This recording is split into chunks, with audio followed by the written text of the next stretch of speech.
don't want to eat anyone's thumbnails. Thanks, Nick May, for that's super helpful. Can we just get the show going? ComX net, is it ComX net AU? Or, Are you ready for drinking? Drawing? What about laughing? Well, hold on to your crumpets.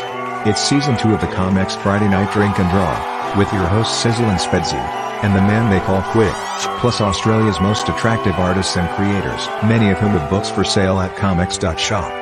Alright Dave, you can start drawing. Yeah, if you can make sense of it, good luck. Oh, you're throwing me. Welcome to the ComX Friday Night Drink and Draw show. Welcome. Our Halloween. special guest tonight is Austen Mengler, and our theme is Halloween. So we're all about drawing something spooky tonight. So over to the puppet. Sis, it's me, Spedsy. I'm just in a costume, mate. It's Halloween. Oh, Happy nice Halloween! Great. Look like Ernie, mate, out of Sesame Street. Yeah. Yeah, happy Halloween. Thank you very much for having me on, Shane. Really appreciate it. Yeah, Awesome. pleasure. And joining us on this episode, of course, is Quick Nick. Hello, everybody. I'm currently drawing a puppet. I'm waiting for the right joke to strike, so stay tuned. Oh, we're look at our breath. It's baited. Can you see it? Awesome. And next to him, of course, is Melbourne's own. It's Mini Tom Tongue.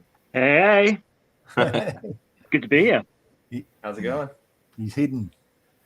And now who's I'm doing an impression of someone. Who's this? Oh, man. That'd be Alex. Alex Mega! my foot. Last time I offended people, but this time no holes in my socks. So You haven't changed your socks since last Friday night, mate. no, I've changed them Awesome. before.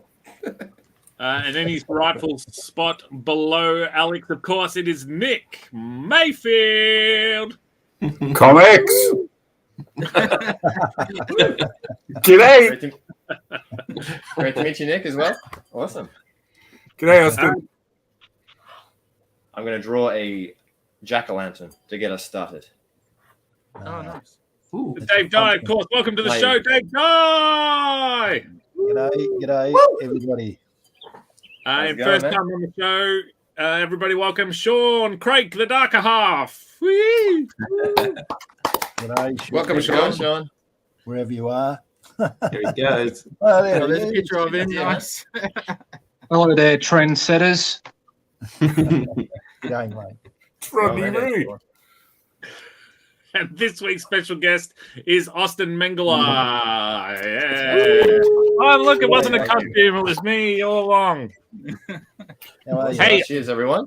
Have a drink. I Responsibly. wanted to show you guys some stuff before we get cracking. I ordered 4 comics from the ComX shop. Ooh, Now everybody knows we talk about the flat rate of postage, $9. Yes. mm. Check this out. Oh, hang on. 4 comics. Nice. Not a single dint to be had because it is that's good. packed within an inch of its life. Look at all Oh, this. my God. Look at that. Wow. Well, you can never have too Ryan. much extra packaging, in my experience. You know, you need Yeah. to make sure they're That's safe. a great book. That looks Right, great. Good Ryan. stuff. awesome. Cool. Beautiful. Battle for Bustle 4. Wow. Nice. Mm, I love the blood splatters. That's what I love. Yes. Got that one. Got that. Robert Jenny. Connor's Got Ship Jenny. Yeah, I've got Great. that. And I've got loads of Ray. Right. I've got 3 Bless of you them. as well. The party on I've some of got those. Ryan. But Great. Yeah, I'm going to get started on this jack-o'-lantern as well. Oh, a good bit of a stuff. mental one. Have you guys and girls and everyone done much jack-o'-lantern carving yourself at all? It's quite fun. Never. Oh, right. Oh, No, that's mate, very never. fun. Never indulged. Yeah, got the Halloween sale on my store. I should mention, just a little shout out, and that's with the carving I did back in quite a few years ago myself. So it's a lot of fun with the. Oh, cool. You have to like kind of carve it and then scoop out the innards of the seeds. You sell pumpkins? No, just for parties, just for Halloween parties. But I love Oh, doing okay. Because you said you have a store, and then I was Halloween like, oh, art. you sell pumpkins. Awesome. A No, store. just for my prints and my graphic novel now and things like that. And pumpkins. But yeah, I got the Jack Skellington print, of course, here. Celebrate Halloween. He's a classic one. Wow. Started that Wow. in pencil What's and ink that from? drawing, and then that became the big monster. So yeah, that was the digital painting as well. That is So amazing. I absolutely love Tim Burton's The Nightmare Before Christmas with Danny Elfman, of course. So it's a great to pop culture parody and do something a bit different, do something a bit crazy, and remix pop culture characters. One of the things I do. Other stuff is, of course, My Shadows, which is the dark art, the monsters. I've got the book here as well, just to show you a little preview, if you like. Oh, And right. that's the hang on, I'll graphic bring you. novel. Not the Okay. graphic novel, the art book, sorry. The other one's the graphic novel. So that is a lot of cool stuff there as well. And you can Put see it that. closer to the on camera, scroll. mate. Hold it Yes, up have a closer. look. Yeah. Have a look at all Oh, the wow, that's demons. wicked. Who did that? You? Yeah, it's all my work. Yep. Nice. So yeah, Wow. that's a book, and it's in its 7th edition now. So over 600 Wow. copies sold, and it's just a lot of fun with 20 extra pages now on the austenmengler.com store. So it's a cool little book. Did it 2008 to 2014 with the artworks, all in Photoshop, all by myself with the monsters. So that's a cool one, and each one comes signed with a little sketch in the front as well. Oh, sweet. So very I have cool. one. And then yeah. Austin, Awesome. you're getting way ahead of yourself, mate. This is what we Oh, do man. at the end of the show. Oh, I just love talking about it. I thought it was about 60% in. My world. Yeah, I just like to get I'm into still it. So thinking no about problem. Sorry pumpkins. about that. Jump the gun, mate. No, you go for All it. good. I'll just quickly show you the other one as well, which is Execution, and that's the graphic novel that I am super excited about, and that's the one Wow. that is Put it up closer. my Oh, man. older project that I started at university. Wow. And then that's what I've remastered now, and then that's 60 pages, and each one comes signed. This is the preview edition, but there's like a prologue, and then it's like quite a cool sci-fi story. It's hard to flip this back to front, but so that can be checked out as well on my website, the old version, and then this is the remastered new version and in print for the first time this year. So pretty exciting. So it's this horror story of this patient. So I won't spoil it too much, but there's more to check out coming soon, and then that'll be on my store very soon. So that's Well all done. the plugs out the way for the moment.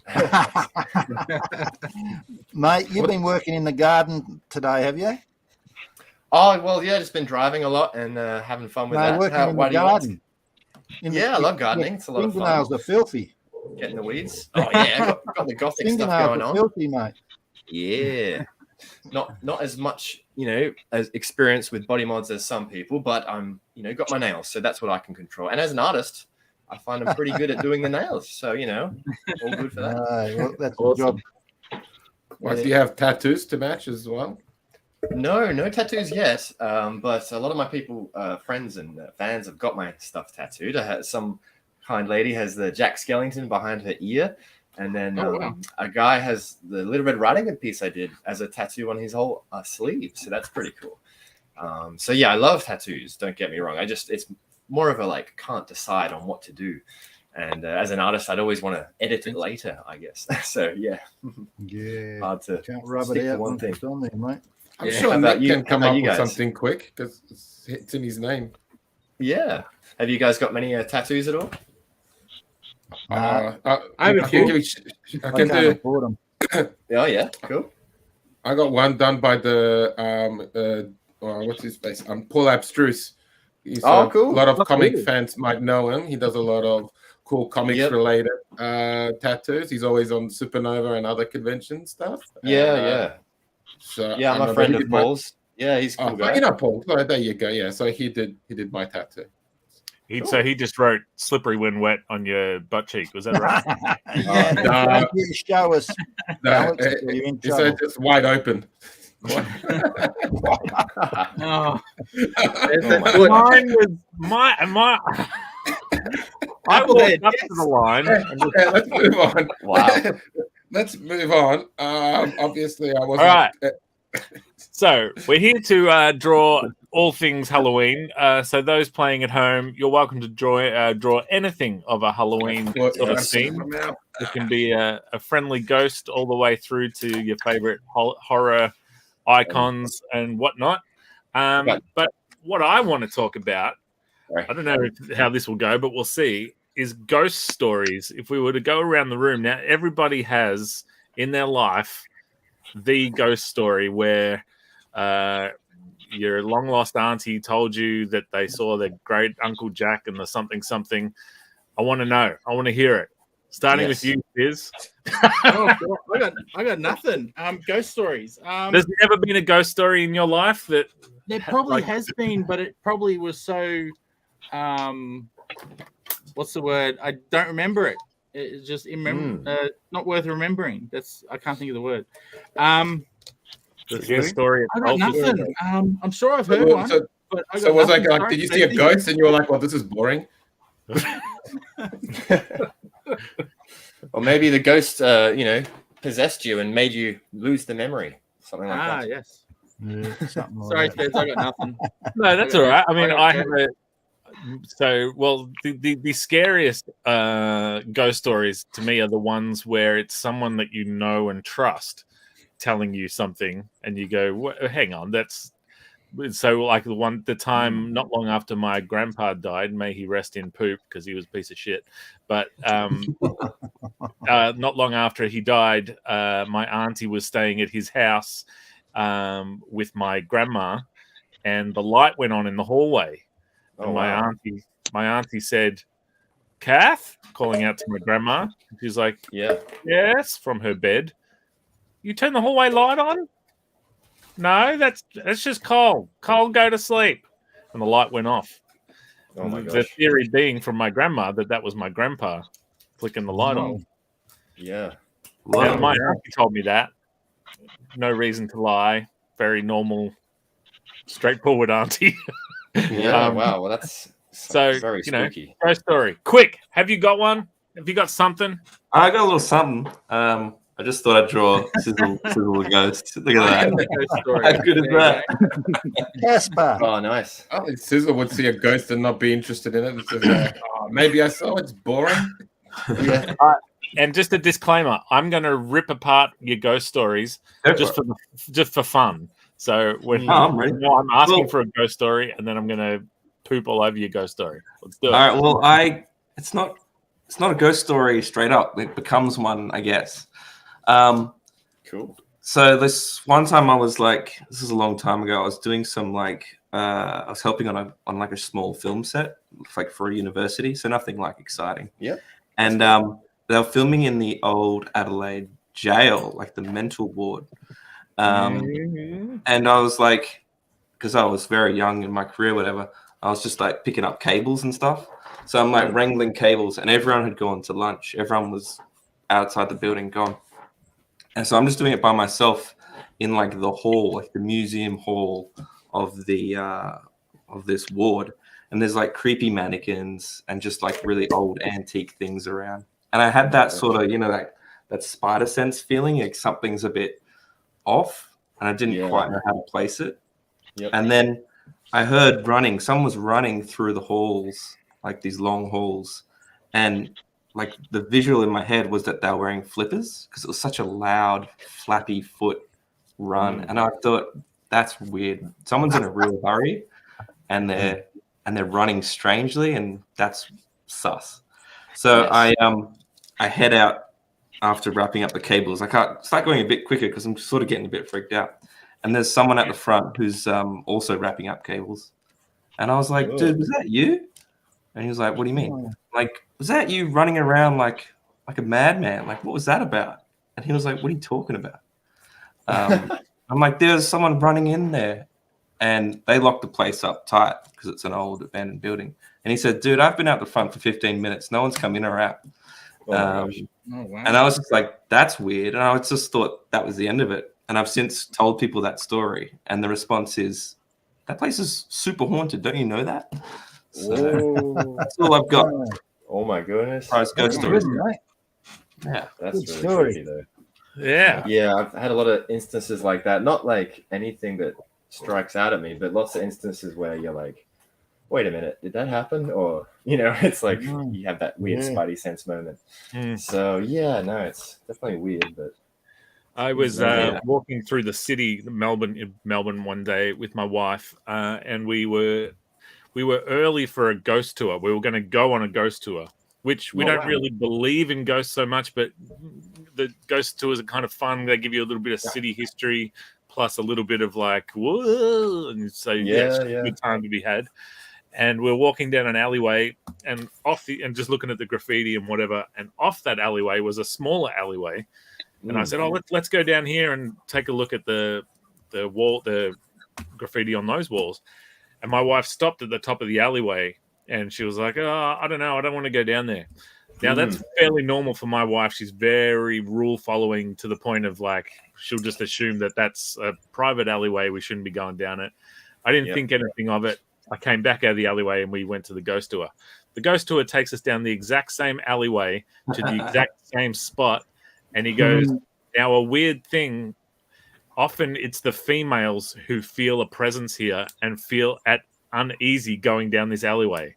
What? And me and my wife looked at each other like, holy moly. And I put my hand up and I must have sounded like a plant to make the story all beefy. But I was like, dude, we were here 15 minutes ago and the exact same thing happened to us. Yeah. That's another good story. Not bad, man. You're doing well. Yeah, these are good. They're sort of like, they creep up on you. They're great. What about you, Tom? Have you got a ghostly encounter? Oh, look, I spent almost 7 years working in aged care, and there's nothing that gets you more creeped out than being in a building where hundreds of people have died. And I'm gonna spoil my Monday cartoon for Halloween and tell you the story now.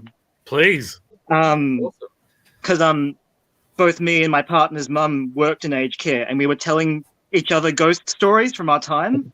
Because we had heaps, and it's gotten late into the night, and so we'd gotten maybe 7 stories each into this tales of horrible things we'd seen in aged care and all the ghosts and stuff.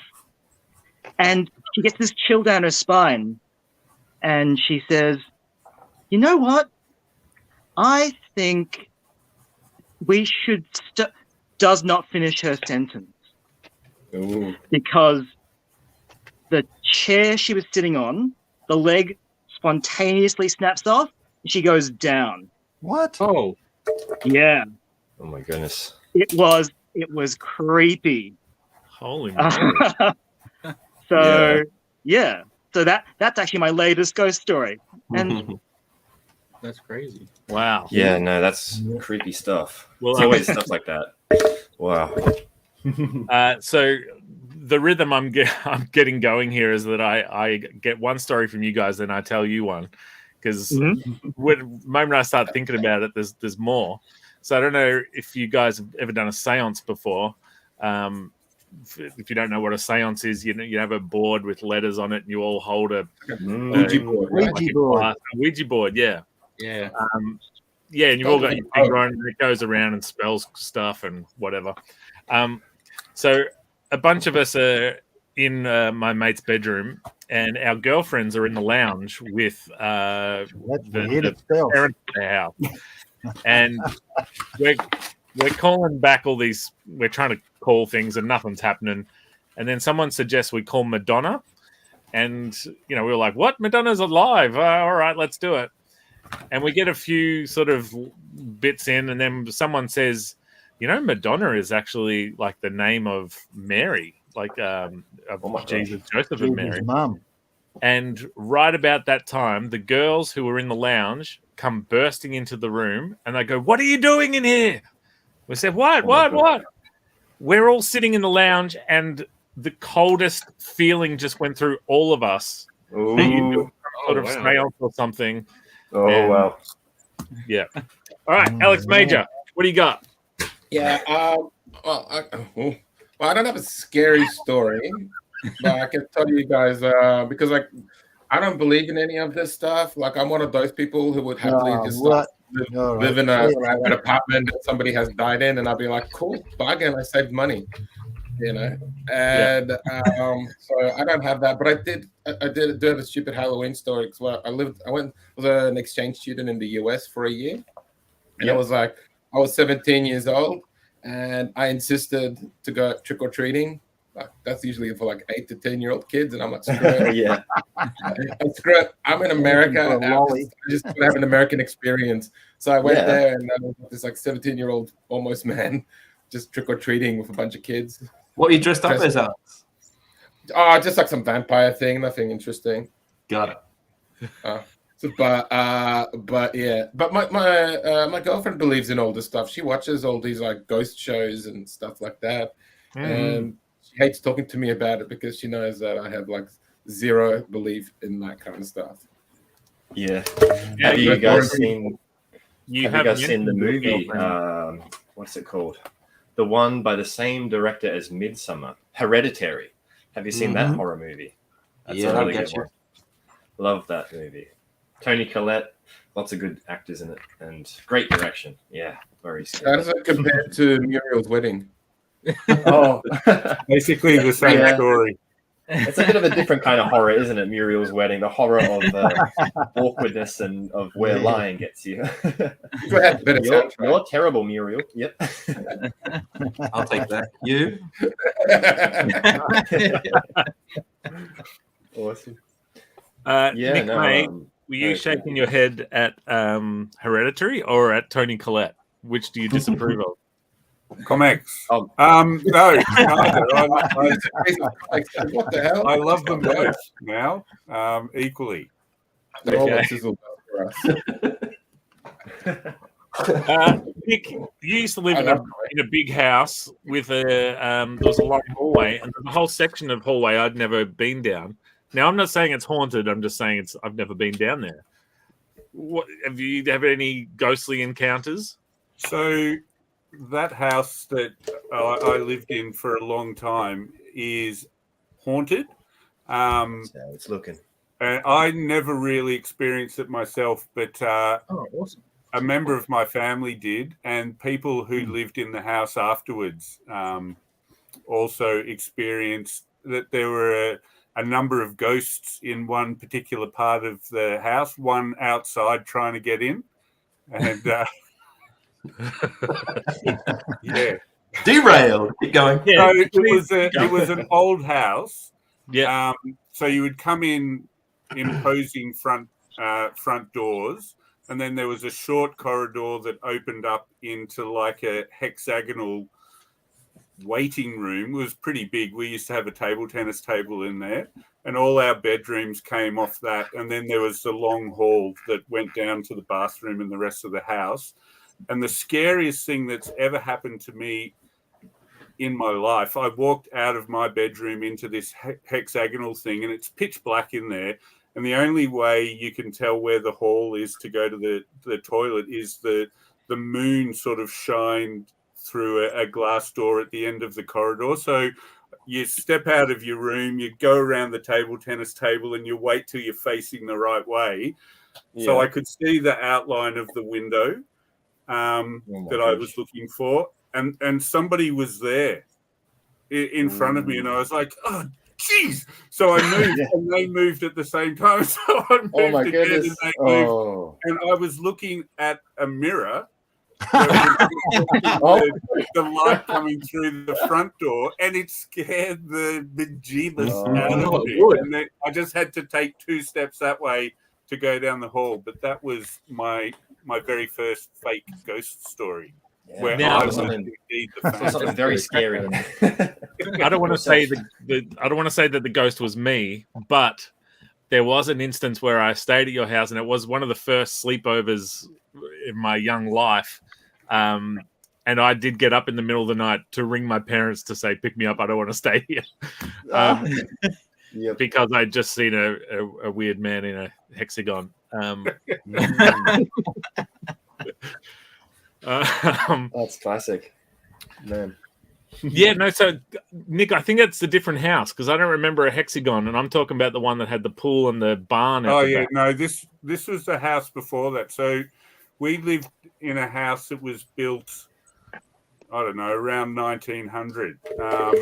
And allegedly, I don't know, it had some sort of a storied history, but I'm not sure if somebody had been murdered there or whatever. And Dan, my little brother, knows a lot more about it because he was the murderer, subject to haunting.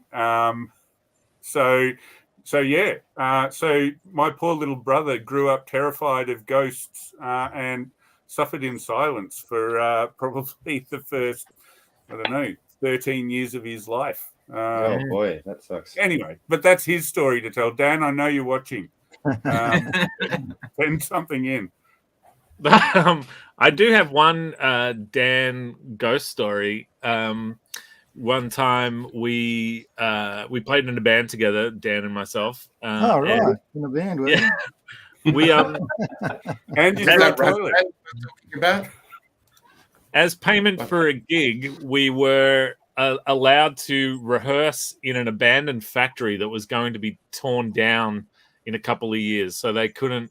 Hang on, Dan's just written, that house was messed up. I saw a man in a top hat and a lady stood at my door every night. Is that true, Dan, or you're mucking around? No, that's true. And other people who have lived in that house have seen the same thing. Are you serious? Yeah. Wow. Now, talk to me.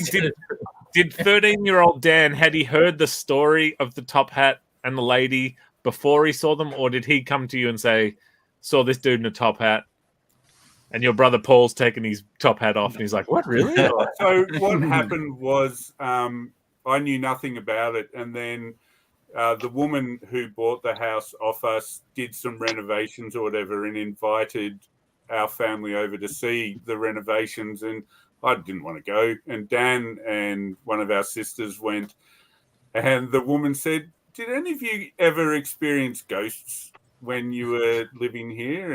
And Dan said, oh yeah, I did. And the woman said, yeah, when our daughters had people over, they saw ghosts in this room, a guy with a top hat outside or whatever. Oh my gosh. And a woman inside the room stopping the guy with the top hat or something. Oh my and Dan's goodness. like, oh yeah, I saw that every night. And I was like, Dan, why didn't you ever say anything? And he said, oh, because you wouldn't believe me.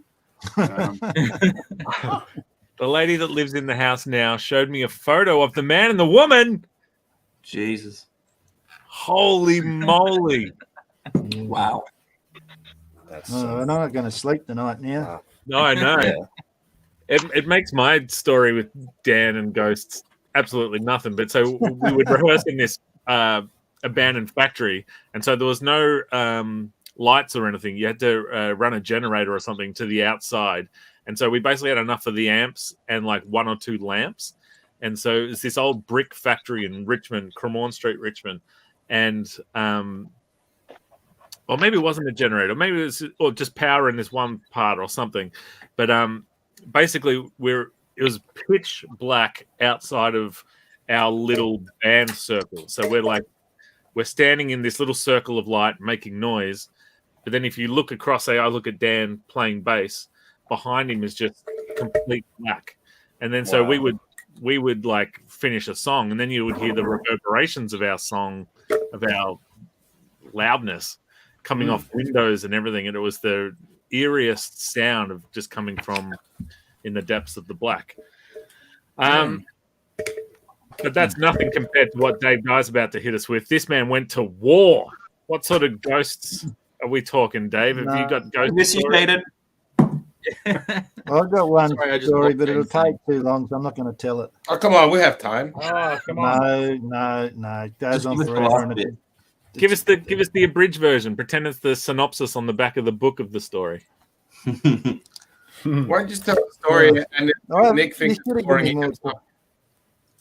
you should have let me know we were going to doing this before we got on the show, because I'm not prepared to tell that story.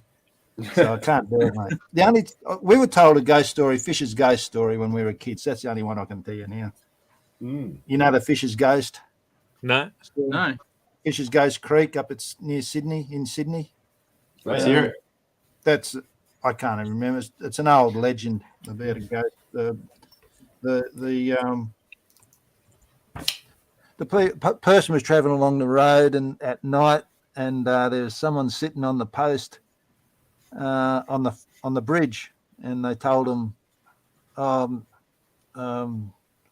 someone, I can't remember it all now. Someone got murdered. Someone was missing, and they gave him directions of where the body was. That's about all I can tell you. I'm not going to go to someone else, please. Yeah. Dave, have you scared yourself? Yeah. Anyway. Well, first, oh, hang on. We got something here from Ryan Vella. My mum and cousins were chased by a UFO while driving at night on a back road 9 months before I was born. True story. It made the local news. 9 months before you were born. Your mum encountered a UFO. Whoa. Just saying, Ryan. DNA test. UFOs, I can believe it. UFOs, I can get behind. Ghosts, no. Okay. Because UFOs, like, I can believe that there's somebody just a curious alien just going around here and then mucking about with people. I can buy that. So, anyways, just want to throw that in there. You know, I'm pro UFO. It could be real. I can be convinced. Could be. Ooh, my mum told me stories about her being chased by a car by the Min Min lights. Oh, yeah, Min Mins, yeah. Hayden, it's not too late to click the link. Come and join us. Tell us about the Min Min lights. Who's Hayden? I think Hayden's mum was in the UFO. Yeah. The Min Mins, they're up at, they're in the middle of Central Australia, mate. Or, Shane, come on. We want to know about Min Min lights. And I want to check in before he finishes because he's smashing through it. I want to check in with Tom real quick. What's up? Tom, talk about what we're doing here. Wow, awesome drawing, Tom. Yeah, that's great. Like I can't take spooky or horror. My tolerance level is Scooby Doo. You can. That's spooky. That is great. Awesome. Let's look at that police. The composition. Love them with the shadow on the foreground characters, and they're like, oh, yeah. Oh, crap. I love it. The reason why I wanted to zoom in, Tom, was because when you first put that sort of shading on Shaggy, I was like, oh no, what's he doing? I was just watching this. But then you got to trust the process, and now you go, oh, now I see it. Now it's really good. Thank you. Great. Yeah, I'm just having fun with some markers too, than just experimenting, but it's having a lot of fun. Yeah, with this that's weird pumpkin. I haven't used markers or highlighters in ages, so it's fun to just have fun sketching. Oh, that's nice. Oh, yeah, right. That's awesome. Hell fun. We'll check in, of course. What do you got going, Dave? This is a rip-off of Richard Corbin. Oh, wow. Zombie Strangle. Yeah. That was cool. Nice. Yeah. Wicked. Like, Sean Connery's James Bond. Yeah. And he's got his intestines hanging out. Lovely. Lovely, yeah. Yeah. Sean, are you there? Yes. Sean, do you have any ghostly encounters? I never actually had other encounters. any paranormal activity happen to me myself, but I will say, like, I've heard there's this urban legend in Mackay. I'm actually originally from Mackay, right? Yeah, right. The same town as Ryan Vella. Yep. So yeah, I actually do know Ryan Vella pretty damn well. Oh, good. Oh, you mean this guy? Yeah. Look at this joke. Look at this little in joke. Oh, I thought you said in joke. The ink joke. In joke, whatever. Yeah. Oh, yeah. Tell your story, please. I get you. Deep cut, Nick. Yeah, sorry, Sean. So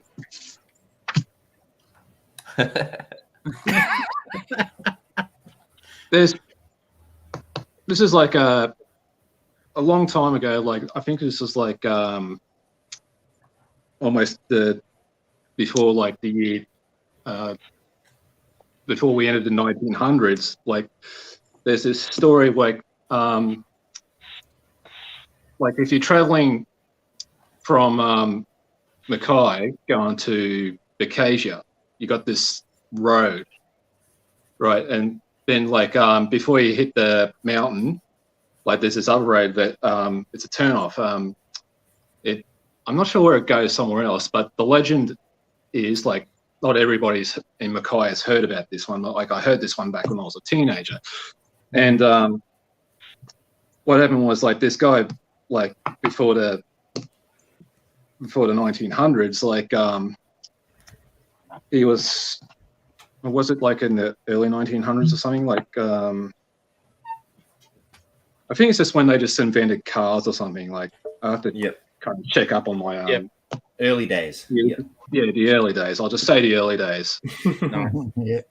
All right. So anyway, like there's this guy, like he's traveling down there fast as he can, like trying to get his wife to hospital, but apparently he's taken the wrong turn or something, and then his car stops, and he's obviously ran out of petrol or something, so he just decides to like keep going on foot. And a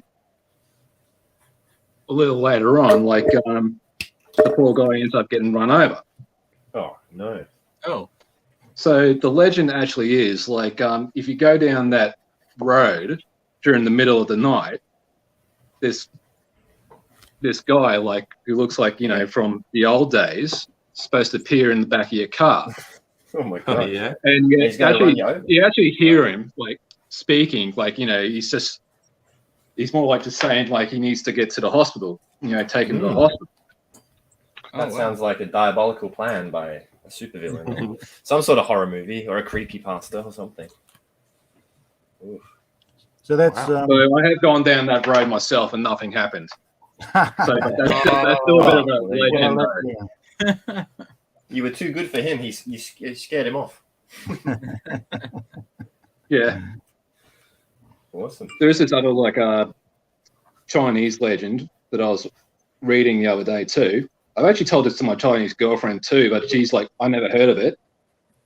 Where I'm not sure where it is. Like China's a huge place, right? But I think it was like one of the smaller towns. Hey, how you going? Where we got a this joint bus program. member as well. Sorry to interrupt. Yes. Awesome. Yep. Cool. Continue on. Yes. Yeah, sorry. As I was saying, like somewhere in China, there's this bus traveling around, right? And then all of a sudden, these two guys, like they're all in robes. They just enter and like they got their faces covered. Okay. And they just sit right at the back. And of course, like the bus is just traveling for a while, and then like there's two other people there, and the lady like turns around to the other guy and starts picking an argument with him, saying like he did something to me, and this guy's just like, what are you talking about? And then she's like, you get off the bus, I want to have a word with you. And then like they both get off the bus, and then the bus just scoots off. Then the lady just goes like, I just saved your life. And it's like, what do you mean? And they go, didn't you see those other two guys in the robes? I didn't see any of their feet. Oh, really? And then like the next day, they found that bus like in a ditch, and the bus driver, his injuries, they just said there's no way that came from the accident. It was just too unnatural. Oh wow! So there is that little legend, like Chinese legend, like they got those corpses or something, but they don't have the legs. They just float around. Right. Wow. Yep. That's in China. Spooky stuff. Yeah. Dan May, write in and let us know if your top hat man had feet, because we might be getting narrowing in on this mystery. Shaden has joined us. Yeah, welcome. Very late. I'm very sorry. Thanks for joining late. You're about to make it worth the wait, because you're about to tell us what a min is. Yeah, well, I think Dave said that was it you, Dave, that it rung a bell with? Yeah. Yeah, I know. yeah. Apparently, I know. there were a lot of Yeah. sightings like around the 80s. And during that time, my mum took up a job to go do sales, like door knocking in Western Australia. And so basically, they drove up and down the west coast, and in the middle somewhere, like where there was like absolutely nothing around. She was in this car with like two other people, and so they would take turns driving at night. And Did they what have would happen freaks? is that there were these lights that came up and appeared like out of nowhere, and then they'd back off, and then they'd come up really, really close. But like it was like almost like instant. So like you know, Right. like when you're traveling and there's cars behind you, they usually like gradually meet up with you and then maybe overtake. But these lights never did. So no, that's just the one story I've heard. But apparently it's Oh my been goodness. very like repeated sightings, especially like in like outback Australia. So And so, what is a min min? Is a min min meant to be like a creature or like a It's alien? I actually wonder whether or not maybe it's an Aboriginal word. Maybe It's a light. It's the light, and it's drovers and that used to see them all the time out in the Central Australia, and they've Yeah. never worked out what it is. yeah, It's a phenomenon. That's one of them. yeah. But my mum claims to have been chased by them. So Yeah, and that's what they do. They zip around the outback. yeah. Creepy. Anyone else believed in drop bears for a while? Drop bears. Watch I out for don't drop want bears. to admit to anything, but yeah, when I was still didn't speak English, and I remember they took us to school camp, and then the teacher told us there was a drop bear, and I believed it. Nobody else did.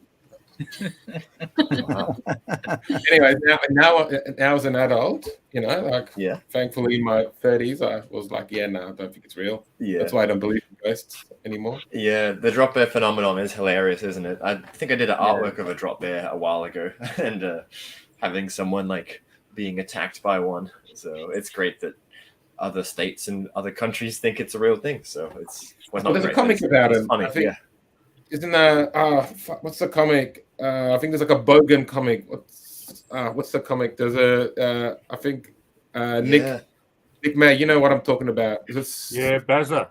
Bazza, there you go. Bazza, the drop bears. Yeah, he fights drop bears, doesn't he? No, he teams up with them. He teams up with him. Well, at least I brought it up, so there you go. So, yeah. Thanks, Alex. I thought drop bears were just koalas. I got no idea. So what's a bunyip? Yeah, bunyip. That's another awesome Aboriginal Dreamtime creature, isn't it? Oh, is that where? Yeah, right. I think so. Yeah. It's our answer to the Bigfoot, but it lives in a swamp. Okay. No. Who said that? There's different interpretations of the bunyip. Dave, go for it. There's a number of them. Our interpretation of the Bigfoot is the Yowie. Ah, yes. And not the chocolate variety. The bunyip lives in just that in the swamp. Yep. Yeah, but I've heard different people say the same thing. Everyone's got a different take on what a bunyip is. Well, originally a bunyip's designed to keep kids from going down the water and drowning, keep them away from dams and things like that. That's what they're designed. But are sharks not scary enough? Fairy tale kind of warnings for children. All the sharks in the dam, Alex. Well, I mean, there's as many sharks in the dam as bunyips, I guess. So You kind of buy it. I think there's also like compared to like Aboriginal legend, like certain tribes said like there's actually like mer people in like certain lakes and that, but there's other ones that say like there's actually these scaly huge worms like in certain lakes as well. But of course that's a little bit of a Australian Aboriginal legend. Yes. Cool. Chris Pitcairn's ears just lit up when he heard of the mer people talk. Mermaid.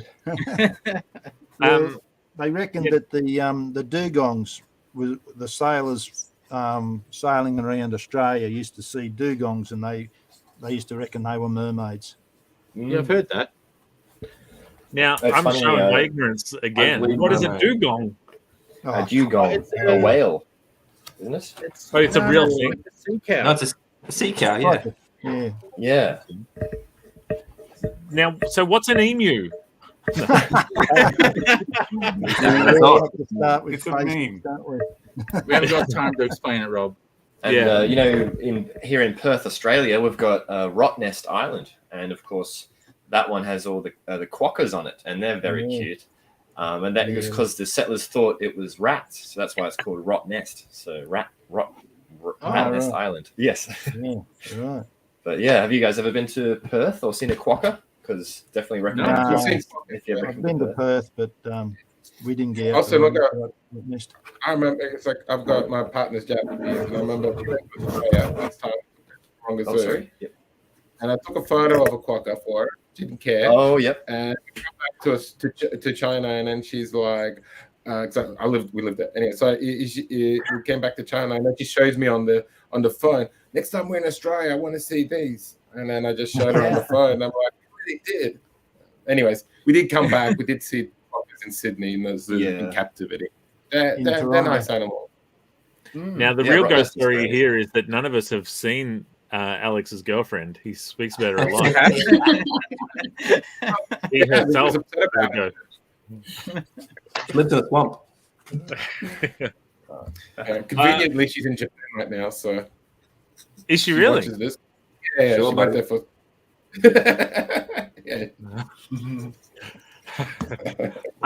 What about you, Austin? Do you have a ghostly encounter or a paranormal something or other? Well, it's been times when I've, I think there was one time I was waking up from a dream and walking down the corridor back when I was a kid in my parents' place, and I could have sworn I saw something like, just sitting on the roof, like upside down in the hallway for a split second, but then it was gone. So yeah, just things like that. You don't know if you're awake or if you're still dreaming a bit, or if it's a deadly apparition from another dimension come to eat you. Deadly apparition. It's definitely awesome. Awesome topic for imaginative drawing and for artwork and creation and creating monsters. I love painting and monsters and honing into the kind of weird human side of monsters too, because it's great to have that contrast to help make it more scary, to have a bit of realism with the horror. So a lot of fun. Before we go to our creator spotlight segment, Dave, I want to hear what are you of a are you of a bar humbug to Halloween, or are you all for it here in Australia? No, when I was growing up, it didn't exist. It only existed on American TV. It was the Brady Bunch would talk about Halloween, or maybe something like that. But it wasn't in our life. It was in America's life, and every now and then, very rarely, you heard about it. Yep. Yeah. Well, it's definitely taken the world by storm a lot, hasn't it? Recently, more. So, Dave, a young 8-year-old boy in a Spider-Man costume comes to your door. Hello, Mr. Dave Dye. Trick or treat. What are you? Are you booting him off your porch? Are you trying to find him something? What's the go? We've had them come and we've given them. We haven't got many lollies in the house, so we had to scratch around trying to find something for them. So we give them we've heard of it, so we know they're after some of lollies. Dinky's old carrots. Give him a peanut butter sandwich or a Vegemite. There you go. Yeah, I heard of a person who he was actually Egyptian, and these kids came to the house to do the trick and treat thing, and he didn't know what the heck they were on about, and he chased them off. So they smashed up his letterbox. Yeah, no, I was about to say that'll teach him a lesson. Yeah, he lost the spirit of Halloween. Oh, yeah. That's the only thing I don't like about it. Like hey, give me lollies or I'll, wreck your house. That's not cool. That's the best part. I used to put frozen peas in with M&Ms. No. And cut cheese up and put it in minty wrappers and give it out to the kids who would come to the door. And, oh my goodness! And stuff those wafer things with mushrooms. Oh my goodness! Anyway. Wow. You're all about the tricks, eh? One day, my brother put a marble in my bag of Jaffas. Oh no! Oh, heavens to Betsy. I used to eat Jaffas by sucking on them for a while and then biting them once they were soft. And so I put this marble in there, and I was sucking on it for a while, and the stupid thing wouldn't go soft. But that's a perfect segue to lead us into our next segment that goes a little something like this. Now it's that part of the show where we shine a big shiny spotlight on one of our creator friends. This week, we welcome Name and talk about their creative journey. Please, everybody, make some noise for Name. All right. Yes. So this week, Austen Mengler is our special guest. Hello. So, Austen, give it to us. Tell us a little something about yourself. Tell us your creative journey. Take us to the start. Austen, yes, and I love art, love monsters. I've been drawing since I was a kid, and went to Applecross Senior High School and West Leeming Primary, and was always doing art. Loved, doing the projects, and then always into like cartooning and like Looney Tunes.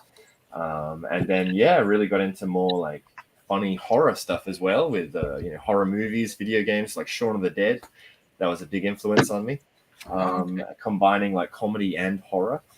And that's what I took with me to like Curtin University after doing Applecross Senior High School and the special art program for 5 years, where you went to morning school on Saturdays.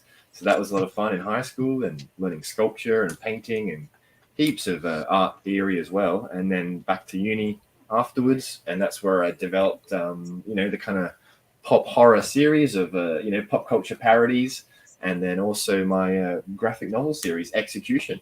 This little one over here. So it's been a big journey for it. So it's and then I've always been sharing my art online through DeviantArt back in the day, and now Instagram, Facebook, and kind of getting critique and ArtStation, and looking at a lot of concept artists and awesome other artists online that I'm really looking up to and learning a lot from, and then getting into the convention scene and getting into touring Australia, doing conventions. Did that first in 2013, and tried the little Supernova one table, just Artist's Alley, for the first time. I'd been to cons and was doing a lot of cosplay a little bit as a zombie and stuff like that. But then it was great to try exhibiting for the first time and take what I thought was, some of my best, most popular artworks online, got a few printed, got business cards, just tried it out, and it went really well. So it's kind of been like a really, interesting mix of both doing kind of professional work where I've done like film work and video game character designs and monsters, because I was doing a lot of the film work at uni as well as projects, like film design for monsters. And then that's then also been fun to do the conventions too. So it's been a big fun thing, and I've been able to meet like some of the celebrities. Like was able to meet George R.R. Martin, creator of Game of Thrones, of course, and it's great to kind of have fun, being a fan of all these shows, and then being able to show that in my artwork and horrify them, you've but met also Sizzle. contribute to. Yeah. So it's been a lot of fun, and there's a lot more coming. I've been working really hard on a lot of my book projects, and now that events are coming back, thankfully, it's been a lot of fun to tour Australia with the Supernovas coming up, Brisbane and Adelaide, November 5th and 6th for Brisbane, and then November 12th and 13th for Adelaide. I'm looking at my calendar, and then we've got a Kaiga Convention back in Perth, which is a locally run event, a big anime convention that I'll be a guest at as well. So it's going to be very busy. So it's a lot of fun. I got a question. Have you met up with other fellow Perth artists like Ashley Wood and Ben Templesmith? Yeah. I've met Ashley several times at local events, as well as Collector's Zone and Nexus Toy Hobby Fairs, because they're really great in Perth. And there've been a lot of great events coming up. And then I think I met Ben Templesmith a couple times, but they're awesome artists too. I love those guys. Yeah, they also have that like a little bit creepy vibe going on. Yeah. Alternative and horror. On Hellspawn as well. So sorry, what was that last bit? They both worked on Hellspawn. Awesome. So I don't know, but I thought it was just kind of like other Western Australia. There's a lot of talent coming from Western Australia. And Great. Yeah, well, I've got tickets to see Tame Impala tomorrow night too. So that's one of Australia's WA's biggest acts. So it's not horror art, but yeah, of course, great to listen to lots of good music while you're making monster art. Yeah, awesome. And so then I've just got lots more projects coming up. I've got my own YouTube channel too, The Art of Austen Mengler, and that's something I'm looking to get back into now. Got lots of more new videos saved up, and do the time lapse of my Photoshop digital art, as well as some live demos, and me going through my kind of concept art thumbnailing process and doing life drawing, and so it'll be good to get back into doing videos and stuff as well, because it's kind of a challenge doing both the in-person events so much and then also online so much. So it's kind of difficult balancing act. You're doing a lot of different jobs at once, but it's it's a lot of freedom as well. So that's what I like. I'm able to make my own schedule and timeline and have fun making my own stuff. So it's been a big tsunami of monster art and prints and publications, and having fun meeting all you cool guys and girls. Tell us about the graphic novel Execution. Give us a little bit about what it's about and all that sort of stuff. And just a heads up, I think you're knocking your microphone. Oh, I'm very sorry about that. Regularly, it's all good. It's just, we were going around the room muting everybody, and I think it's you. No big deal. Just Sorry, everyone. Cool, but so Execution is the story, and then it's what started back at university, kind of like a Dead Space meets kind of Saw kind of horror story of this guy, the patient, an experiment, waking up and having to escape. It starts out with this kind of police report of a kind of which way is it? This way. Here we go. Kind of Victor Craven, this giant cyborg monster guy, and then he's kind of this story about this policeman, this police story of monsters, and this scientist going missing, and then it goes on to become this story of the patient having to escape, and he's waking up in his tomb, beep beep beep, and then he's awake, and it goes on from there. He's waking up, and everybody's dead. He looks around, he looks down. What's that? There's a timer. Oh my gosh. Starts ticking down. Oh no. And then can't get it off. So it's kind of like, the body horror. And then he's like, getting all like, oh shit. And then look over there. What is that? Big monster. So you'll see more of it online, and it's a lot of fun. But that's also like the comic side of it, because it's interesting, because I started with the comic, a very much more rudimentary form of this back in 2010 when I was second year at university, and third year, and then 2011, and then went off to do the game design kind of career, doing more character creature designs, and that's where I started working on my own series as well, like this big guy, Survivor Slayer. And that's kind of me just like, knowing the story and him starting in this underground tomb and, really getting excited about it being adapted into a game or some sort of like thinking about the armies that could happen from this kind of post-apocalyptic story. I've always been into, like Mad Max and Fallout and video game series. And so it's great to combine that with fantasy, like Lord of the Rings and Dark Souls, like video game series, and take those as inspirations. And then you can see at the back of the book, there's more of the scientist notes from the mad scientist. And so this is all about like him, slowly kind of losing his mind underground as his team takes him over. And this is a great way to, behind the scenes, be able to reuse a lot of my other artwork that I'm now, made so much of my own work from doing conventions. And then it's great to be able to have that now and have the first bit of the story figured out. And now I've got to kind of write the rest of it leading up to when he meet these other characters. So it's going to be exciting to see how that goes from there.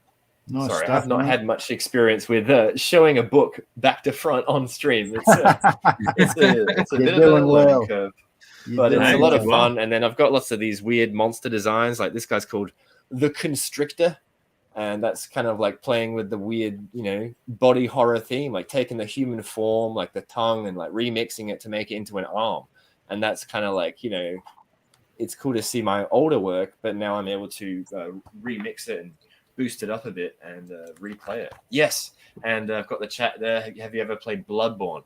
Definitely love Bloodborne. I love all the From Software games, and especially Elden Ring, the new one. And it's going to be great. I was trying to try and crunch some Elden Ring fan art for the upcoming conventions, so we'll see how I go with that. But yeah, it's always a juggling act with artwork. But yeah, I love it. I got another question for you, Austin. Yeah, sure thing, Rob. Talk a lot about video games. Have you done any indie games for yourself, or is this you've done some cool games that Quick Nick might have a video gamer? Yeah, I've worked on multiple video games. I've done work for both tabletop card games as well as full 3D kind of horror games. I worked on a game called Dear Charlotte back in 2012, right out of university, and that was kind of a horror game where it was cool to work with an international client, and this had to make this candle man kind of monster with the candles out of his face, and so that was pretty cool to see my design being turned into a 3D model for the first time. And then other things like Warhaven was another kind of Magic the Gathering style game.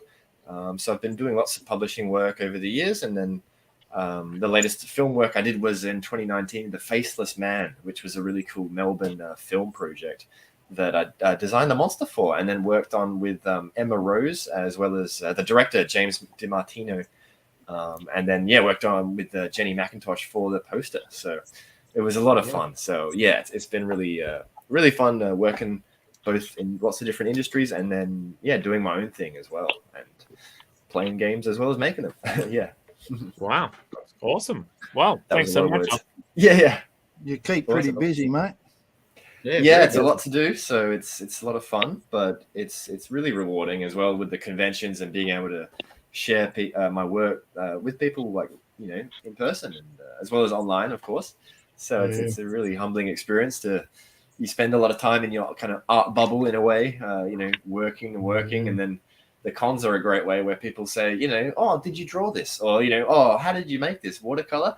And it's kind of like, it's a humbling experience, because it's like, oh yeah, people have their own lives. Everyone's busy with their own stuff. So it's great to remember that to, kind of good reality to get out check. and press the flesh. Yeah, definitely. And it's good to have the deadlines in place, because I wouldn't get as much done without these events that I kind of do. And it was kind of a good way I got this execution preview done was the Perth Comic Arts Festival, because I had it, always as a passion project.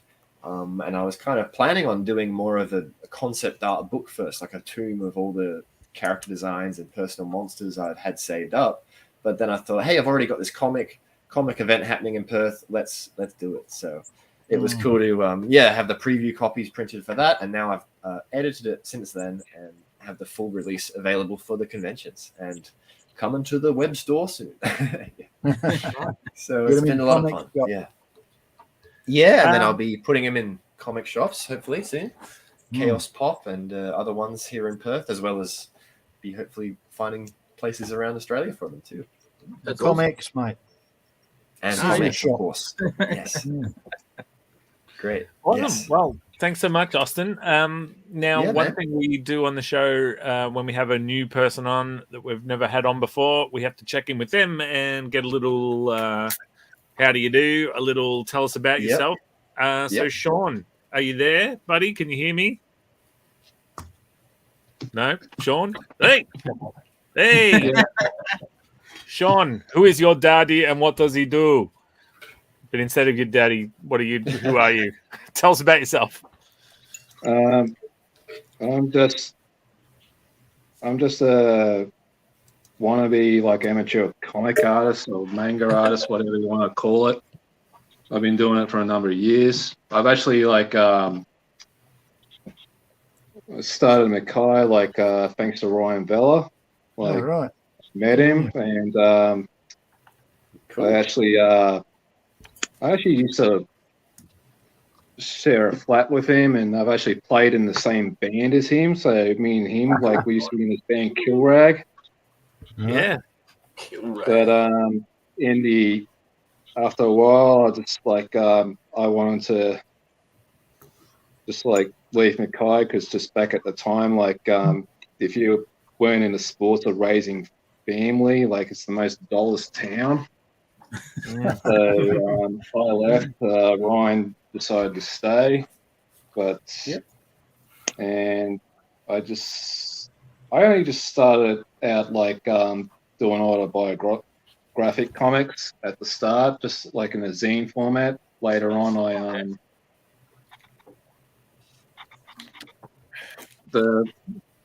did some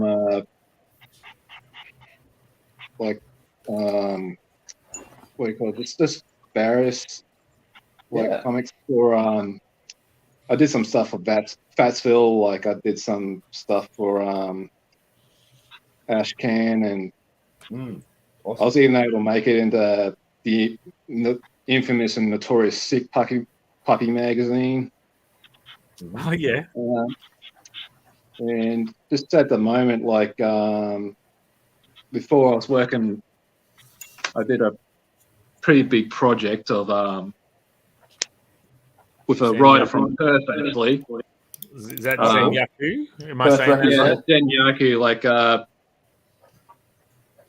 Quick story was back before proper social media was around. They had forums, and there was the Oz Taku forum, and they were advertising for writers and artists to try and team up, and Susan was just advertising, and nobody was answering there, so I end up just answering, send me a story, and she sent me the story of Zenyaku. I went through the script, and it's I'll do it. It originally was going to go on Oztaku, but the guy Avi Renshaw, he ended up throwing in the towel just because all the contributors were just lazy and kept delaying him. He had enough. Mm-hmm. Then I was going to try to get it in this other one, Kazeki magazine, and at the start they were kind of keen for it, but after the 7th issue they just disappeared off the face of the earth. I don't know what happened to them. Mm. So in the end I'm just fine, I'll just print them all myself. Oh, cool. Yeah, so it's just one of those things. If you want something done, you might as well do it yourself. Yeah, it's what you got to do sometimes. And I guess one of my things too was I actually, one of the rare things in Australian comics, I actually finished the whole thing. Yeah. Oh, awesome. Yeah, because how many Australian comics are out there? They only get one issue, or probably the 2nd issue or 3rd issue, and then that's it. They never finish off the story, and you never hear from it again. Yeah. I just decided no, I don't want it to be another one of those statistics. Even though there was a number of times I just I was pretty close to thrown into town because it was just a huge story, and I got really frustrated with it. Mm. How many pages? Just all up, it's 140. Yeah, it's a big one, mate. Yeah, holy moly! But there were 2 things that drove me for it. So one was, I said, just I just didn't want it to be another unfinished Australian comic, and the other one too was just the thought of, I don't know if anyone other creator has thought about it. If you unfinish something, then you go on to another project. Do you ever get that habit? You might not finish it either, and you start other things. You get that habit, you have all these creations you want to get out, but you never get to finish them. Oh, so definitely You know, relatable. that kind of like a bit of bad habit, and I'm just like, no, I just need to finish it no matter what. That's the idea, mate. Determination, I'm yeah. actually, It's good to That's remember last the issue. And I got to thank Brad Daniels too for helping me out, because like the print shop had to go on PDF format, and I'm just like, what the hell's that? So he got to help me do that too. Great. I know you. I've got that bloody comic, mate. Oh, yeah, I know you do, Which mate. You've one? shown us before. Yeah, I've got it. Oh, you've been found out by Dave.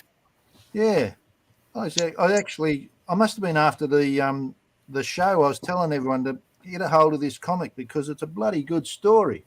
Yeah, Susan wrote it, so credit goes to her. Right. Oh, and to you. Don't. Who's But Susan? Susan Tor. She's done writing stories, but I haven't spoken to her for a while though. Like ever since I finished it. Yep. The last I know, like she's more of a cosplayer these days. But like. Oh, okay.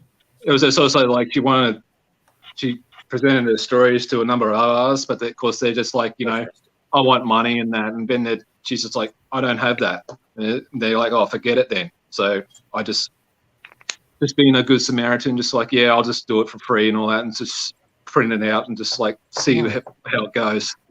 Yeah. Rusty in the comments was asking if it's right to left. So it is, yeah, like the way you would read manga, yeah.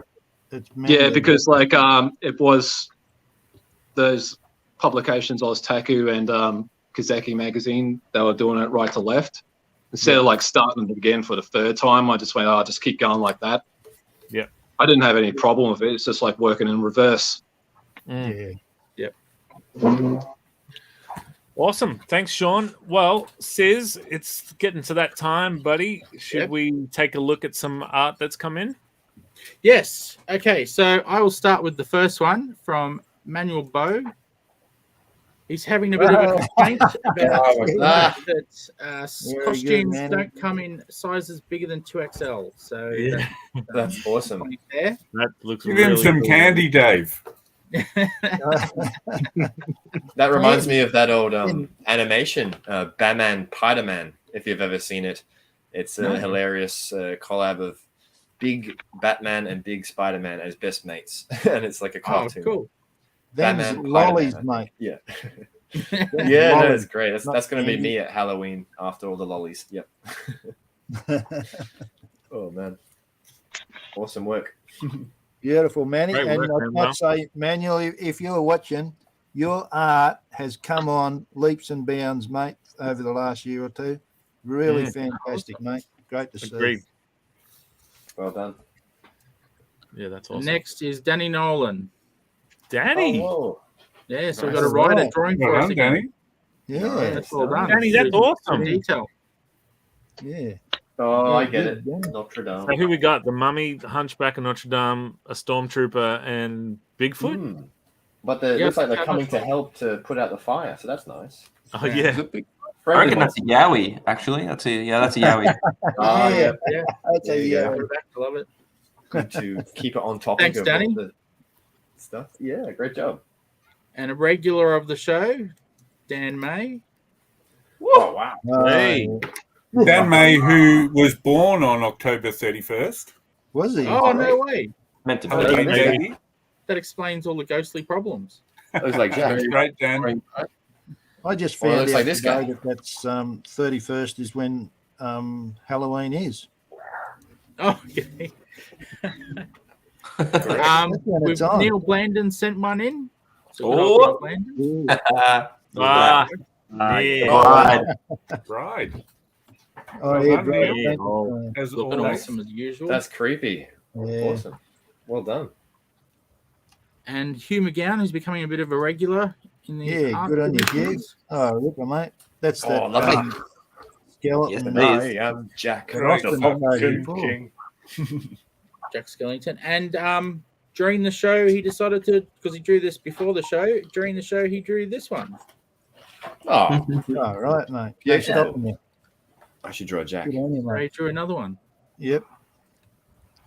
pumping. Well, them I out. hope we didn't see any more jacks tonight. That's too many for me. Oh, you'll see more. Yeah. Yeah.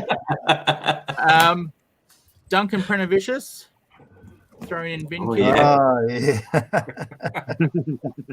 He's got a head in the Nice pumpkin. and violent. Yeah. Well done, Duncan. Good one, Duncan. Well done, Awesome. mate. Oh, wow. Hail Satan. Wow. That's awesome, Dunk. Austin, Nice one, Austin, sometimes they don't come up, so just say bump it up That's again. why I if you flashed it can't Yeah, hit it. sure. Yeah. That is Okay, great. we've got Love the perspective on that one from the bottom, and that's cool. Michelle. Yeah. I have to Oh, read whoa. something to Oh, good one. that goes along with Michelle's. Are you ready for Oh, this? okay.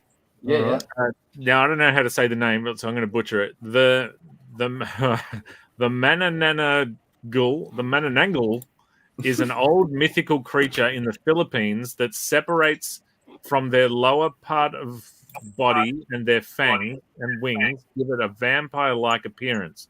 The Mananangul is said to favor preying on sleeping pregnant women using an elongated proboscis-like tongue to suck the hearts of fetus. I didn't read this before. Holy Fetuses or the blood of someone who is sleeping. And then Michelle says, back in the Philippines growing up, I never experienced trick-or-treating on Halloween nights, but I remember every Halloween. We spent the nights listening to tales and stories about the scariest mythical creatures in the Philippines. And sometimes there would be a TV show about the Mananangul. I always remembered one of the things our parents said as a child, that some nights to scare us is that we shouldn't stay out late because there are either Manananguls or aswangs, a shape-shifting beast that can eat humans. And they will take it. That's why a lot of us Filipinos are used to anxiety. LOL. Wow. Yeah, Michelle, I want to see you draw an asswang. Whip it up, Michelle. Family show, Rob. The version in my head would make even Alex Major blush. Yeah. So we've Yeah, got. don't make me blush. Sorry, Alex? I just said, don't make me blush, Rob. Was that worth it? Nick Main sent his through. Oh, ourselves another skeleton jack. Nice. Nice. Wow. Very good, Nick. Oh, as no. usual. Awesome, He man. says Got they're it. Nice. weird here. They look very normal. Like they suit him. That's Yeah, really like Meant to be a little bit smaller than that. He's a hip jack. He's got some cons on. Yeah. Nice. Yeah. You He's should like make a that Bandicoot jack. Now settle down, Alex. Just Uh-oh. settle down. What do I do now? Got on. Don't worry about Here's the how shoes, mine's going. Just settle. Don't worry. Me and Nick after this It's in on. the alleyway. Cool. I'm not going in the alleyway. Oh my gosh. That's Wayne. There's a bunch. The bloody ass wangs out there. I'll get you. Those ass wangs. They're out there, mate. There you go. Yeah. Ah, There you Dan, Steady on, Dan. classic ass wang, Dan. Which brings us to Spedsies. Who's got Ah. a bit of the horror theme. Well, I didn't know. Yeah. Ah, yes. Oh, nice. Yeah. Nice. What didn't you know, Rob? This is great. Let's I talk didn't about know that what to while I draw. download this picture. And Freddy Krueger. quick bombarded me with a thesis today about Nightmare on Elm Street. So I drew Freddy Krueger. Hell yeah. Oh, no. Very good, mate. And look at the Nice. shoes. Alex, Yeah. don't get triggered. That's I don't know. I'm gonna stutter. And I put both his hands up until I looked at reference and realized he only has a claw on one hand. So the other hand is just a menacing hand. Yes. That's something I always misunderstood about Freddy Krueger. Why wouldn't he have two talon claws? Ah, he's got to like Didn't go have to the money. toilet and stuff. Yeah, you gotta have one hand to grab stuff, another hand to He kill. doesn't want to make an ass wang of himself. Yeah. I actually got to meet Robert England a while back at Melbourne Oz Comic Con 2014. So that was a lot of fun. Showing the actor. And he had two hands or just He had one both hand? hands. Yes. Just hand. Yes. But they were curiously both left hands. Yeah. Awesome. Cool. And Shaden has somehow whipped one up, even though she was in here late. Yeah. It's very rough, guys, but I figured I have to. Oh, no, that's great. Wow. It's very My rough. goodness. I like rock. That's wonderful. Yeah, Kinda what like do you Day of call the that? Dead? Thing? I want to. It's like El Muerto or something. Or what do you call that style? That face. Oh, I think it's the Mexican Day of the Dead, but I don't know what it's like the actual real name for it is. I don't think I'd probably be able to pronounce it anyway. Okay, right. But yeah, I just always liked that kind of culture as well. So yeah, it looks great. That's from that like Pixar movie Coco dealt with it, right? Oh, I love that movie so Oh, they much. did good. Yeah. Cool. Yeah. So No, that's awesome. We'll go Well to done. the traditionals here now, I guess. you Tom, missed you want one to there, hold Stu. yours up? Oh, sure thing. There you go. Oh, Tom, it's Oops, so wrong good. one, sorry. That's not Thomas. Whoa. There we go. Yeah. I like the little bewitched there as Yeah. well. Wow. Bewitched? That was the bonus round. Tom. Little Bewitched. Oh, yeah, we got Yeah. a lovely. Brilliant, Tom. Oh, Quick Bewitched. bonus. It does look really like cool. Nicole. She was in the Bewitched movie. Yeah, didn't do the TV show justice though. Not quite. That's awesome, Tom. Nice Well work, Tom. done. That's beautiful. Very good, Tom. So, Awesome. Austin, have you got something you want to show up to the screen? Yeah. I've got a jack in the Oh, works. yeah. Just did it then. So I'm not sure what I'm going to have him holding behind his hand. Maybe like a little pumpkin or something. Oh, cool. And then the other one is I was doing this. This is the main one I did. Yep. This big boy. That's Great. So Oh, that's yeah, like great. highlighters and markers. Yeah, Wow, yeah. that was a cool really one. good. That's Fantastic. A4. And then I just did a little sketch as well. It's a little zombie Oh, monster demon. bit of a monster. Oh, yeah. So that's how they start. Just like to loosen up and just go crazy with the darker markers first, and then go from there, and then keep it quick so you can do the quick stuff. And you can see, of course, my third drawing is even more faster than my first one, because that's how it goes with warming up and getting into it more quickly. So it's really fun. Yeah, thanks so much. Very good, mate. Great work. Nick knows a lot about being quick, don't you, Nick? Not you, May. The other Nick. No, I know enough. Oh wow, that's me. Beautiful, absolutely beautiful. Thank you. What about you, Sean? Can we check in with you, see what you've been up to? Well, I haven't finished it, but That's okay. you probably See the see Chinese- it probably when Shane Oh, yeah. Oh, it's That's good, beautiful. mate. That's Yeah. great. Wow. It's a mean Well one. done. Ugh, look at the Geez, you monsters. got a lot of work done. Monsters, I love it. The blood people. they're not monsters. They're actually people melting into paste. Oh, Wow. That's Even even worse. worse. That's Great. normal. Has anyone heard of Junji Ito? Yes, I was Yeah. about to say. I was about to Yeah, say. because it's actually my Okay, recreation you've got a of that. Ah. okay.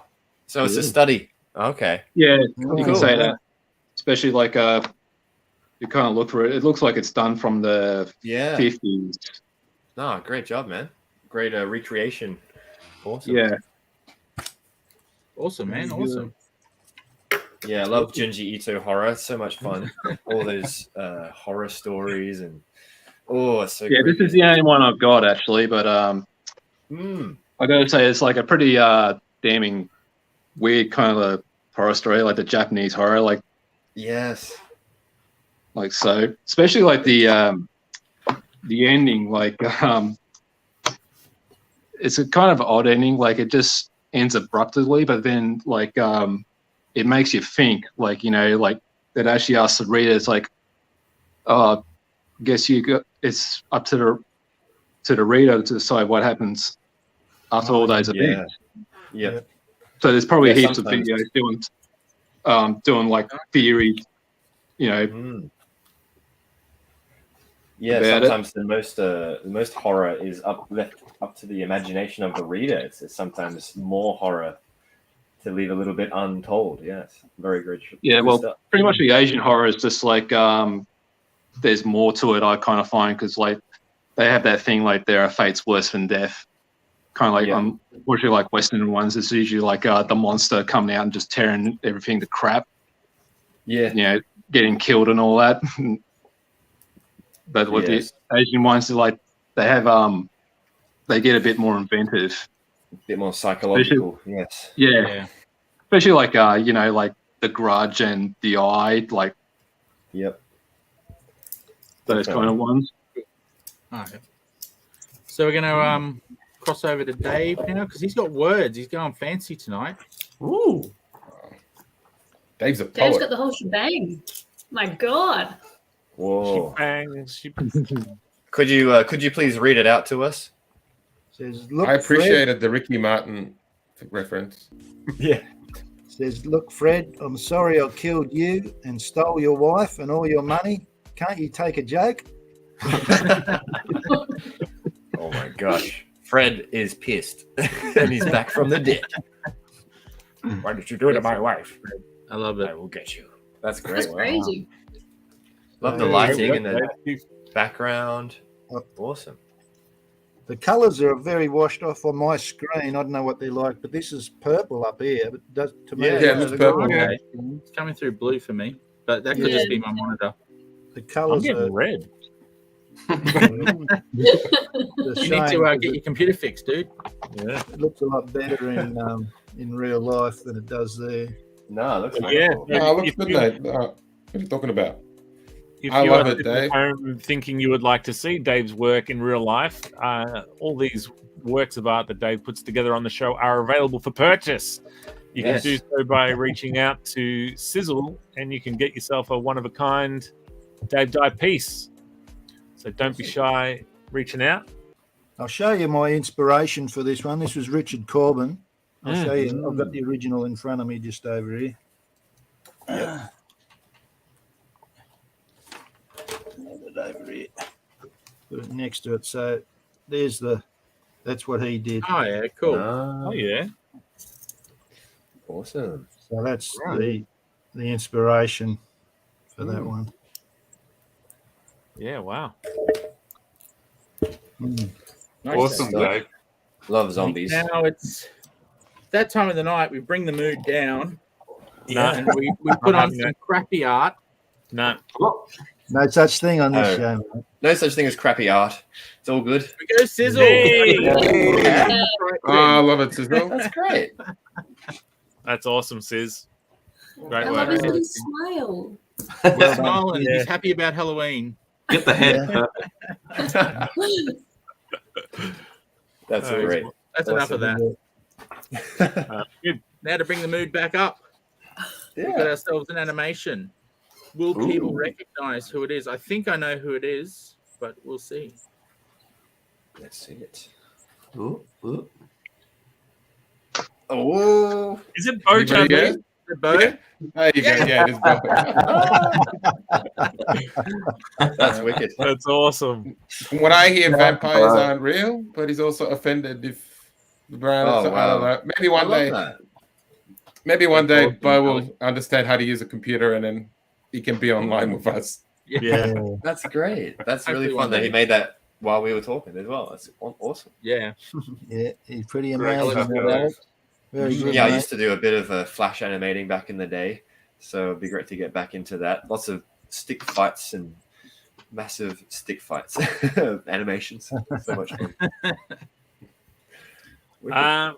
Well, Sis, a man who likes a good stick fight himself. Shall we go into our last segment before we say goodnight? Yes, we should. Let me find. This poor person is looking through the newspaper for info on what projects our artists have been working on. And this lost individual is using a map to find where she can follow our artists on social media and buy their books. How about we save them the trouble and just tell them? We call this next segment Shameless Self-Promotion. It's broken record time. Sorry to the people down the bottom. It's ComX.shop. Australian indie goodness with one flat postage rate, and I believe Spezzy's looking for the wrapping to show everyone the extent that I go. Oh no, what he actually got. Okay, cool. And the crazy amount of wrapping that came with it. Yes, I tried something new with Spezzy. So 4 comics, $9 postage, $48 worth of packaging. So, Sizzle, for all the international viewers, find a single. Do they get the same packaging? They get the same packaging, but they need to contact me on the email on the site so we can organize postage. Because, not to be crazy, I do know some people from Singapore who watch. Just throwing it out there. And he's been leaving comments as well. You know who I'm talking about, Mr. Singapore resident. It is Mr. Right? Anyways. You're just making stuff up now, Alex. I don't know what's going on. No, Rusty's from Singapore. Rusty's in Singapore. Oh, I thought Rusty was in Japan. Sorry. Don't let the Japanese characters fool you. He's in Singapore. Yeah. Well, that's what he said before. Rusty. Oh, okay. I missed it. Sorry. My apologies, Rusty.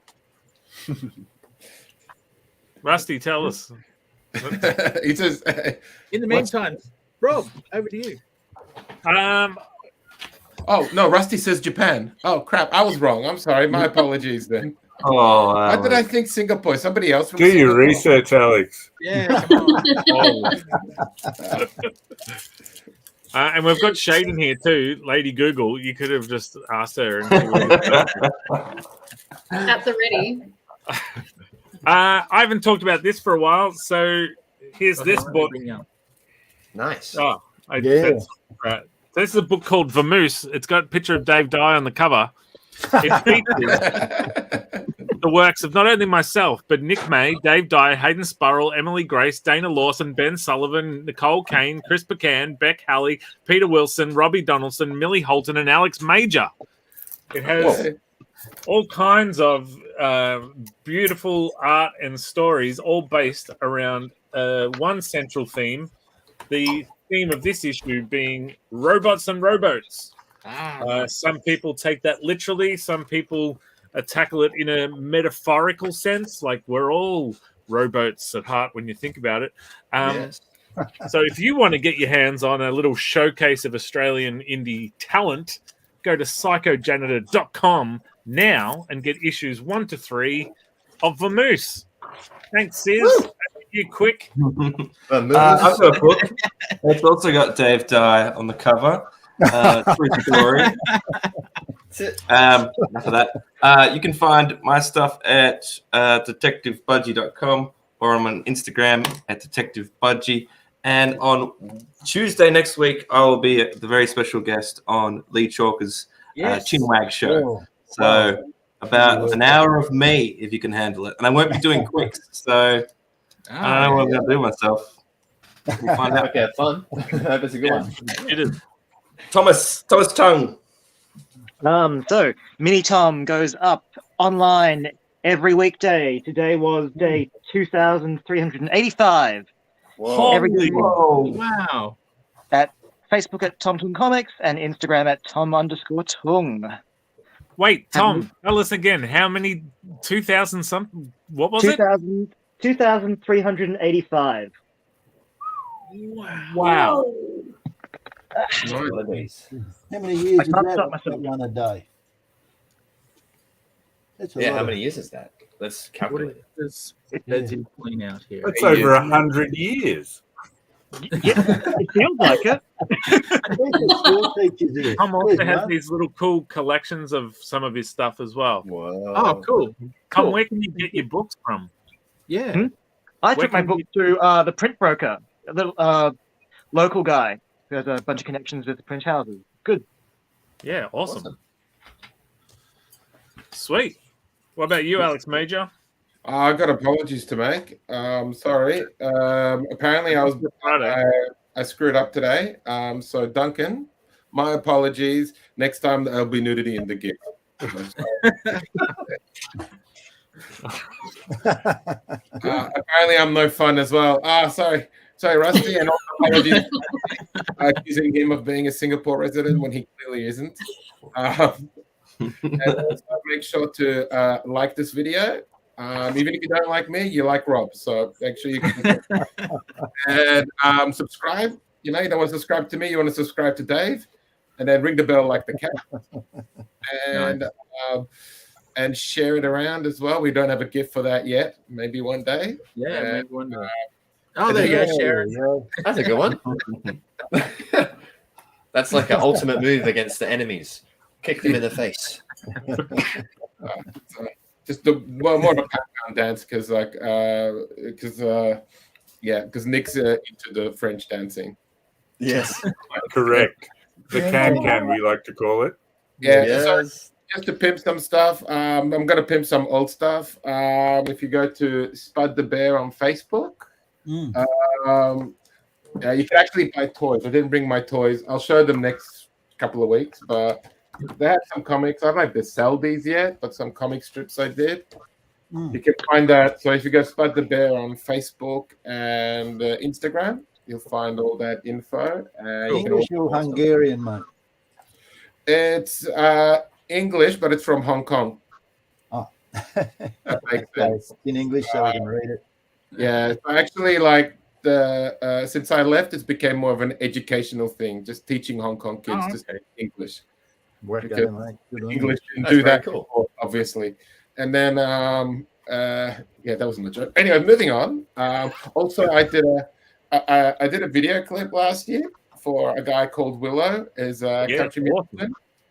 So if you go type in on the YouTubes, Willow Reveal, watch the video clip, give it it doesn't have enough views, and I think it deserves some views. It's a Australian artist, and also like the musician is Australian, and I'm kind of Australian sometimes, depending which government asks. And then and that's so what do I type in? Willow, yeah, WILLOW, and then space reveal.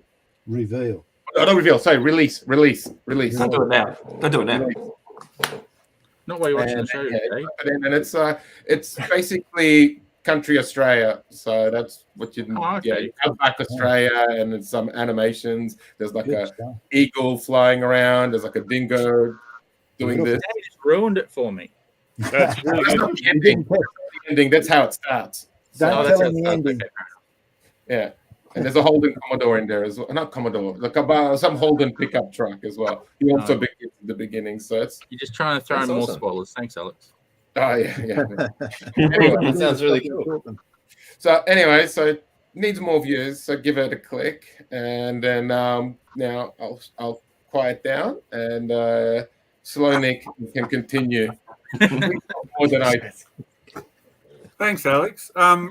So there's a book that I haven't spoken about for a while. It's called Vamoose. Apparently, there's only one cover that you should buy, and this is the one. Doesn't have a picture of Dave Dye on the cover, so apologies, Dave. That's a bit rude. But I've also got a very short story in Zombie Basketballer. One day to come out from Silver Fox Comics. So look forward to that.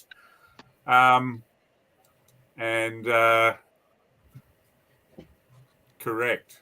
Don't touch your comics with those blade gloves, though. Dangerous. But Dave, what about you, mate? Right, thanks. I've got comics available in the comic shop, and I've also got them on Owner Indie. So get along there. If you're in the comic shop or at Owner Indie, have a look around. If you don't want to buy my stuff, there's a lot of other great Australian creators in there to have a look at and buy their stuff, because Australian cartoonists and comic creators are doing some really good stuff. I read your book the other day, and it was fantastic. Thank you very much for selling that to me. Thank you, Dave. Very good. I haven't plugged this one for a while. This is the Anzac Legend. What's this one called? Code of Honor. Code of Honor, nice. So this is a 100-page graphic novel, Hell yeah. that I did, colour, and I've had some really good feedback on that. People love the story, the characters in it, the way it twists and turns, and the character development, etc. So grab hold of that one. There's Quick Nick's got it up there. Yeah, So, nice. Awesome work. Give Spedgy a bit of time. He might pull one out too. Oh, nice. I wish mine were that easy to get to. Yeah, there it is. Look. Yeah, thanks, fellas. So yeah. Wow. So, yeah, Dave Dye writes and draws Australian soldiers like no other. This is quality Dave Dye. This is like primo Dave Dye. Wicked. Thank you very much. All right, I've had enough of my. I'm getting all hot in the head now. Over next door. The dark Your turn, half. Sean. Tell us how to Sean. find you. Yes. Sorry. Where do we find you online? Oh, And what have you got? well, I still use my DeviantArt account, so it's just DeviantArt Sean C. Yep. You can actually read Zenyaku all for free, but the catch is it's in low resolution, and you have to be a member of DeviantArt to read it. But you can get it in print. Like you just have to either just like contact. There is a Zenyaku Facebook page. Yep. Like it's just type in Zenyaku and you should find it. You can just contact me, like if you want the actual thing in print, and I think it actually does look a lot better in print. Like As most each things do. issue is just $5 each, and you just have to contact me for postage. Like Australian, like it'll just be like probably just the basic $9, but overseas, like I did send one to America like a while ago.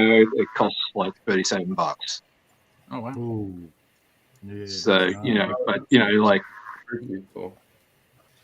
got to keep the international economy moving. Spend.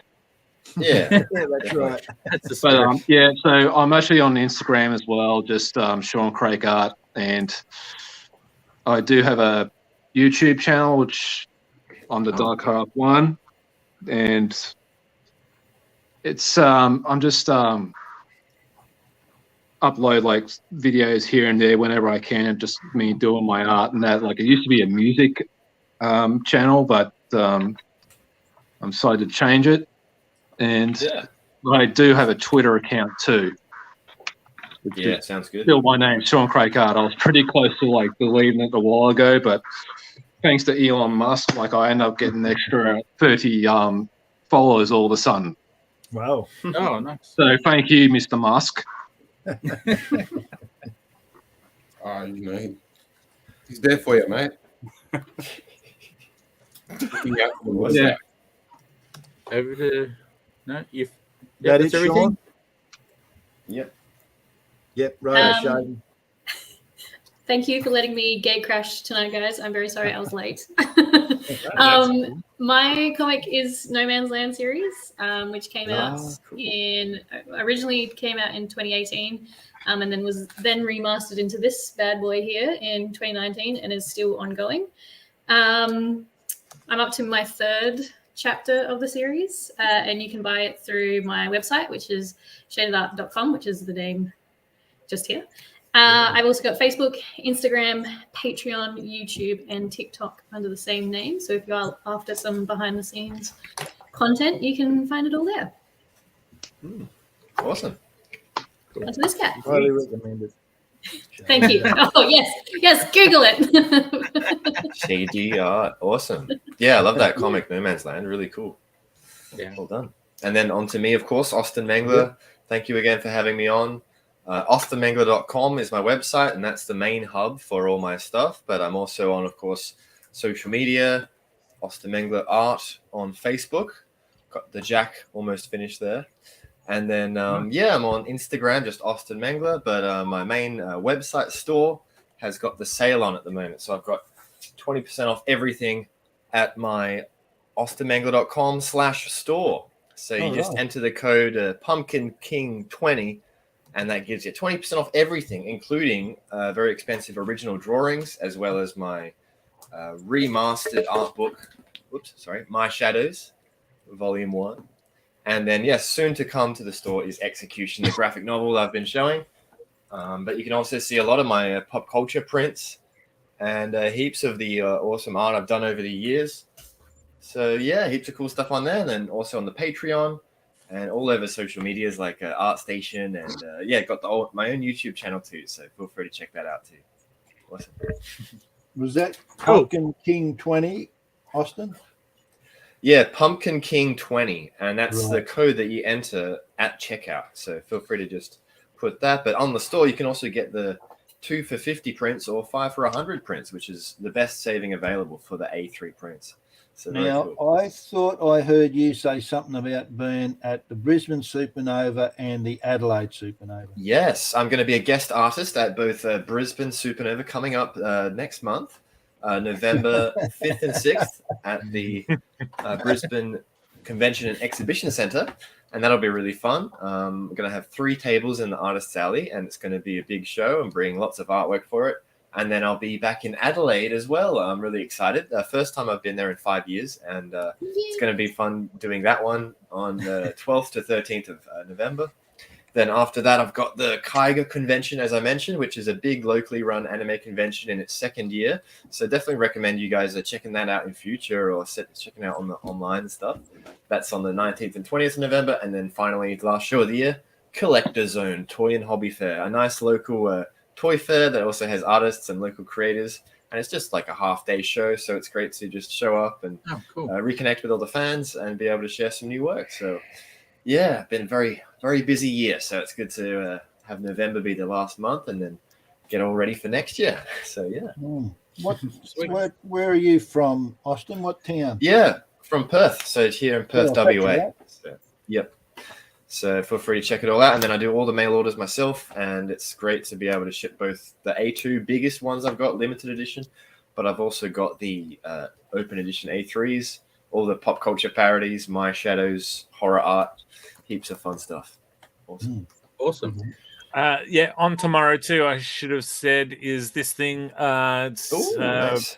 Prince Patrick Hotel in Collingwood. If you're a Melbourne person, myself, a bunch of the Reverie peeps, the Scar peeps, Daniel Reed, Stuart Black, Dylan Naylor, Neil Blandon will be there.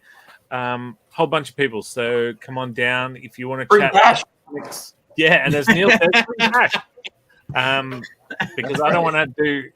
I don't want to put everyone's payments through my little square thing. Talking to you guys, Kevin Library, Peter Lane. No, just kidding. All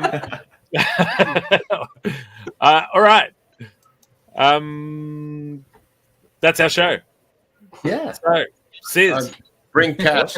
Bring cash, Neil. Yeah. Do we know who we've got next week, Sis? Is it confirmed? Off the top of my head, no. Keith Stanley? Not confirmed. Possibly. Rings a bell. Heavy mental art. Yeah. He's on the list, but we don't know if it's confirmed. So we will let you know what to draw as soon as possible. But until then, say your vitamins, eat your prayers, and we'll catch you right back here next week. Awesome. Cheers. Thanks so much, everyone. Have a happy Halloween. Yeah. See you later. See you. Lots of lollies. Someone should call the police. The show has been murdered. But in 1 week we will rebuild it. Better, stronger, faster. In the meantime, head to ComX.shop and powder your chestnuts on a copy of Detective Budgie by Nick Cleary, Amazing Tales by Dave Dye, Vamoose by Nick May, Battle for Bustle by Lee Chalker, Radical by Ed Kearsley, Sluggish by Spedsy, Crimson and Rascal by Peter Wilson, ComX Presents featuring so many of the creators that have appeared on this show. And so much more. Alright Sis, press the button. End the show. Don't make me butter your biscuit. Sizzle, press the button. Sizzle? Sausage sizzle.